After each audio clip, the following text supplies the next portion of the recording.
Save Me a Seat, Chapter 13. Ravi.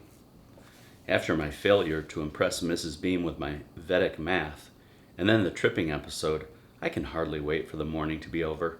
At lunch, I will sit with Dylan, Samreen, and the other boys and come up with a plan for how to put Bigfoot in his place. One time, at Vidya Mandir, a boy named Hassan stole a pair of leather batting gloves from my sports bag. My friends and I caught up with him after school and pushed him into a corner until he cried like a baby and gave back the gloves. Please take out your social studies textbooks and open them to page 10, Mrs. Beam tells us. Who would like to read the first paragraph to the class? Dylan starts waving his hand in the air, but Mrs. Beam chooses a boy called Keith Campbell instead. Most Native Americans were forced to leave New Jersey during the 1700s, Keith reads. Descendants of New Jersey Native American people hid or... He stops before the next word. The word is assimilated, says Mrs. Beam. Class, please repeat after me.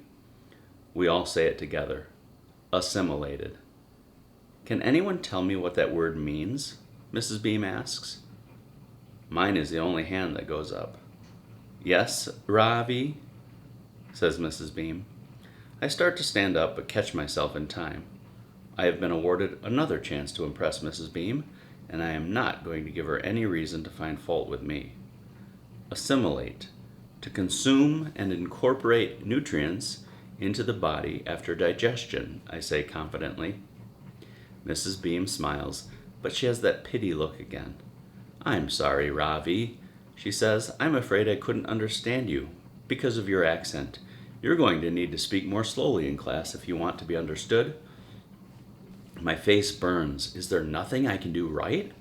But I refuse to give up. I swallow my pride and try again. Assimilate, I say, slowly swirling my tongue around the words to make them sound more American.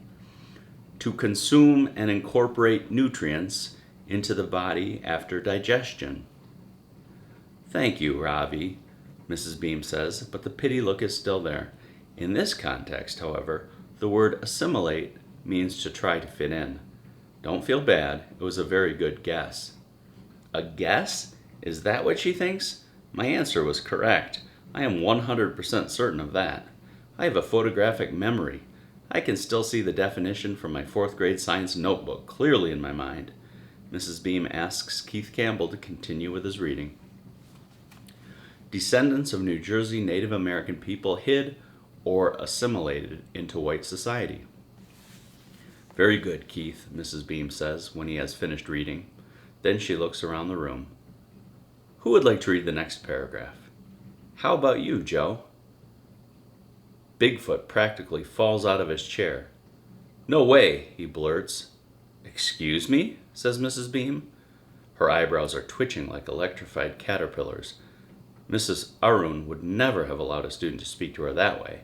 I wonder what Bigfoot's punishment will be. But just then the door opens and a woman with white hair like a mop sticks her head inside. I'm here for Joe, she says. I'll keep him for the rest of the afternoon if that's all right.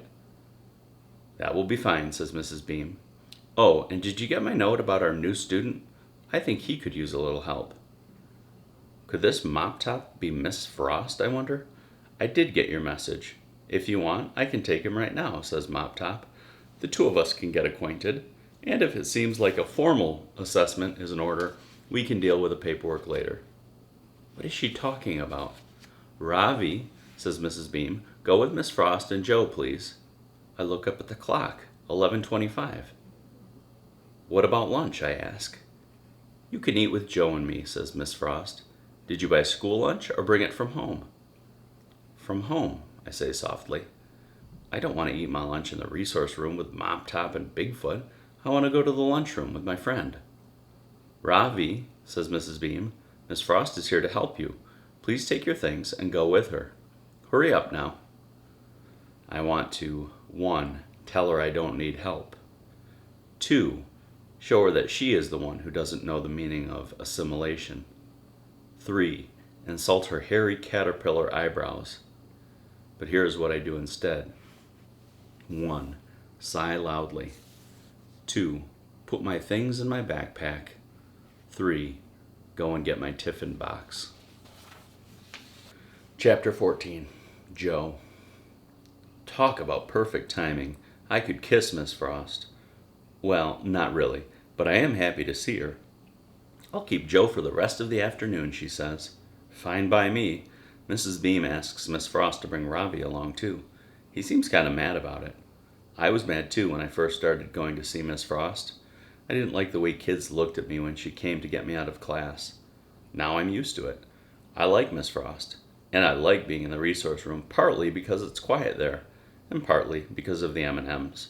Peanut M&Ms come in green, red, yellow, brown, orange, and blue, and they all taste exactly the same. I walk down the hall next to Miss Frost. Ravi walks a few feet behind us and doesn't say a word. Here we are, Ravi, says Miss Frost when we get to her room.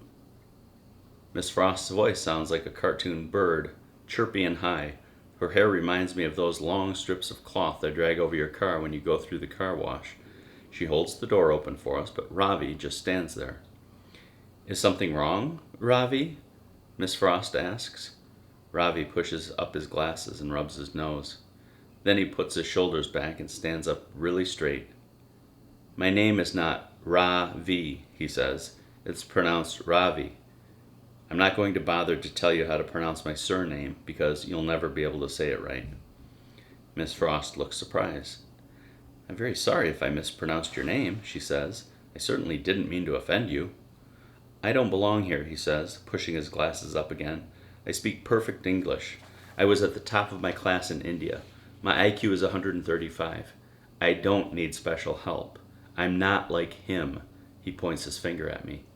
I've been coming to Miss Frost's room since kindergarten. She was the one who figured out I have APD. My mom cried when she heard.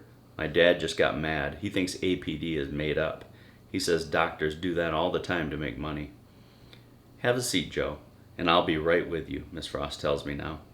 I sit down, dig a blue peanut M&M out of the big bowl in the middle of the table, and start sucking on it.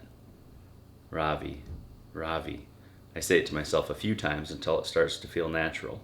I bet I could learn how to say his last name too if I wanted to, but why should I bother? I have more important things to think about, like the fact that my dad called to say he's cutting his trip short and coming home early. I have a feeling it's because my mom told him about what happened at the cafeteria yesterday. Miss Frost takes Ravi over to the other side of the room to the listening lab. He sits down and puts on a pair of headphones, but his legs are jiggling around under the table, and I can tell he's still mad. For a minute, I thought maybe we could be friends, but now I know that's never going to happen. Whatever. After Miss Frost gets Ravi set up in the listening lab, she comes over and sits down beside me. Are you okay, Joe? She asks. I shrug and dig another blue peanut M&M out of the bowl. Blues are my favorite. Ravi was upset, she says. He's a long way from home and he's still adjusting. I'm sure he didn't mean to hurt your feelings. He didn't, I tell her. Everybody thinks I'm dumb. I'm used to it. Miss Frost looks sad. Did you know your mom stopped by to see me on her way to work this morning, Joe? She asks. I shake my head. Why can't my mother keep her nose out of my business? Can we talk about something else, please, I say. Like what? Asks Miss Frost. I try to think of something that has nothing to do with my mom or her new job. Did you know that if you suck on a peanut M&M long enough, and you're careful not to bite down, you can actually feel each one of the layers dissolving in your mouth? Miss Frost smiles. Go on, she tells me. Most people probably think there are only 3 layers in a peanut M&M, but it's not true. There are 4. The first one is the hard-colored part on the outside. Next, there's a thin white layer. That's the part most people don't know about. Then comes the chocolate, and when that's gone, if you've done it right, you end up with a nice, smooth peanut sitting on the end of your tongue. Miss Frost is still smiling. That's a very interesting observation, Joe, she says. It's also a sequence. Sequences are something Miss Frost and I have worked on a lot together. She says if I can think about things in order, first, next, then, and finally, it will help my brain stay organized. Pick your distractors, Miss Frost tells me. I get up and go over to a shelf filled with things like kitchen timers, wind-up toys, and music boxes. I choose an old Mickey Mouse alarm clock and a battery-operated snow globe with a Santa Claus wearing a Hawaiian shirt inside. As I carry them back to the table, I catch a whiff of something spicy. It must be Ravi's lunch. Ready? Miss Frost asks me. The alarm clock is ticking loudly. I set the snow globe on the table beside it and turn it on. A blizzard of glittering white snowflakes swirls around the plastic Santa Claus. Ready, I say. She hands me a copy of Sports Illustrated. First, find a page with no pictures on it. Next, circle all the words that begin with the letter T, she tells me. Then, copy the T words out on a piece of paper. And finally, fold the paper in half and bring it to me. Got it? Tick, tick, tick. I tell my brain to ignore the sound of the clock and the swirling flakes in the snow globe and focus on what Miss Frost just said. Find a page with no pictures. Circle the words that begin with T, I say, repeating the instructions. Then what? She asks. The Santa in the snow globe is holding a sign that says, Hollywood, here I come. That gets me thinking about Evan and Ethan. I wonder how they're doing in California. That gets me thinking about the part in Bud Not Buddy, where Bud tries to sneak onto a train with his best friend Bugs, only he ends up getting left behind with some girl named Diza who wants to kiss him. I don't know what I'd do if some girl tried to kiss me. Probably bite her. Then what? Miss Frost asks again. Crud, I totally lost my train of thought. I hate when that happens.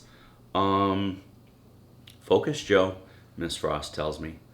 Tick, tick, tick. I closed my eyes and tried hard to remember the rest of the instructions she gave me a minute ago. Copy all the T words out and write them on a piece of paper. Fold it in half and give it to you. Way to go, Joe, Miss Frost says, putting her hand up to give me a high five. Miss Frost doesn't know that high fives are corny. I look over at Ravi to see if he's watching, but luckily he's busy looking at the dictionary. He asks again if he can go back to class, and this time Miss Frost goes over to talk to him. I can't hear what they're saying, but I guess she gives in and decides to let him go because he shoves the stuff in his backpack real fast and heads straight for the door. Fine by me. Miss Frost offers Ravi an M&M from the candy bowl, and even though there are plenty of other colors, wouldn't you know it, he reaches in and takes a blue one. What really ticks me off is that it's a double, 2 M&Ms stuck together. Those are rare. He doesn't say goodbye. He doesn't eat the M&M either. Just puts it in his pocket and heads for the door. Something's different about him. He's not mad anymore. He seems more sad. Not that I care how he feels. I'm glad he's leaving. Joe, says Miss Frost, I'll be back in a minute. Then we can get lunch. As soon as she's gone, I put down the pencil and dump the whole bowl of M&Ms out on the table. I go through them one by one looking for doubles, but there aren't any more. Doubles are rare, especially blue ones. I'm kicking myself. How could I have missed that? And that's the end of chapter 14, and tomorrow we will pick up with 15.